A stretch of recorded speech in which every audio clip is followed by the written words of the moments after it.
السلام علیکم ورحمۃ اللہ وبرکاتہ۔ اعوذ باللہ من الشیطان الرجیم، بسم اللہ الرحمن الرحیم۔ آج ہم اس چیز کو دیکھیں گے جس کی وجہ سے آج بھی دنیا میں ایسے ہی انسان ہیں کچھ جن کے اندر تکبر بہت زیادہ ہے،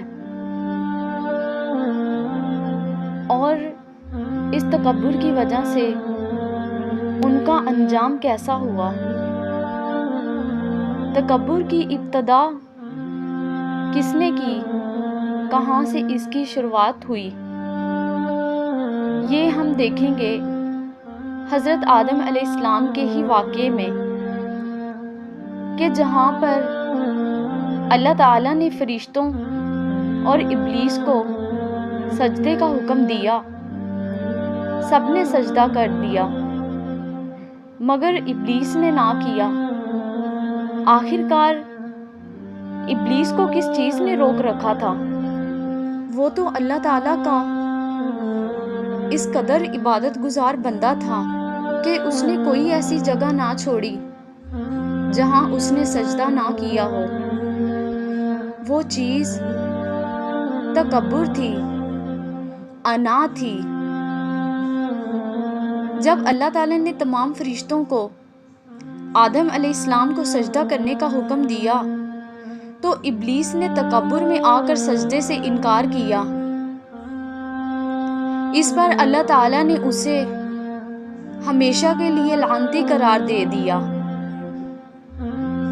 اللہ تعالیٰ کا ارشاد ہے سورہ الاعراف آیت نمبر 7-12 میں، ترجمہ: اور ہم ہی نے تو تم کو ابتدا میں مٹی سے پیدا کیا، پھر تمہاری شکل و صورت بنائی، پھر فرشتوں کو حکم دیا کہ آدم کے آگے سجدہ کرو، تو سب نے سجدہ کیا سوائے ابلیس کے، وہ سجدہ کرنے والوں میں شامل نہ ہوا۔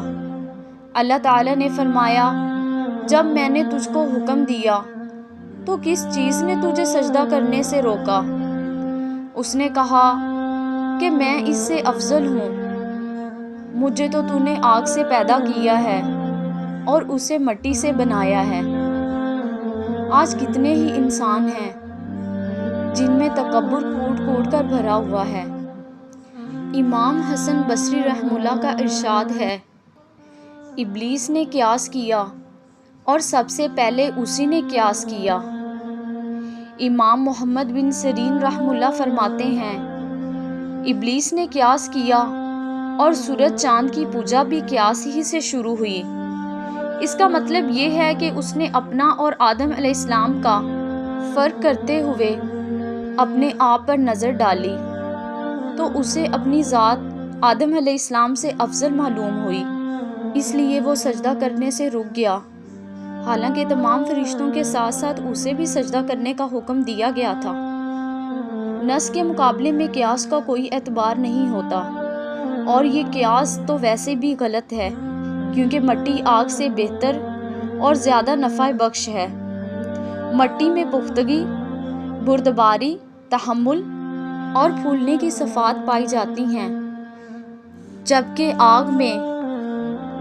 آگ میں جذباتیت، ہلکا پن، جلد بازی اور جلانے کی خصوصیات ہیں۔ حضرت آدم علیہ السلام کو یہ شرف بھی حاصل تھا کہ انہیں اللہ تعالیٰ نے اپنے ہاتھ سے پیدا فرما کر ان میں اپنی روح پھونکی تھی، اس لیے فرشتوں کو حکم دیا گیا تھا کہ انہیں سجدہ کریں۔ ابلیس اس لیے لعنت کا مستحق ہوا کہ اس کے طرز عمل میں آدم علیہ السلام کی تنقیص و تحقیر اور ان پر فخر و تعالی کا اظہار ہے، حکم الہی کی مخالفت ہے، جبکہ آدم علیہ السلام کا نام لے کر سجدہ کرنے کا حکم دیا گیا تھا۔ پھر اس نے جو عذر پیش کیا وہ بھی بالکل بیکار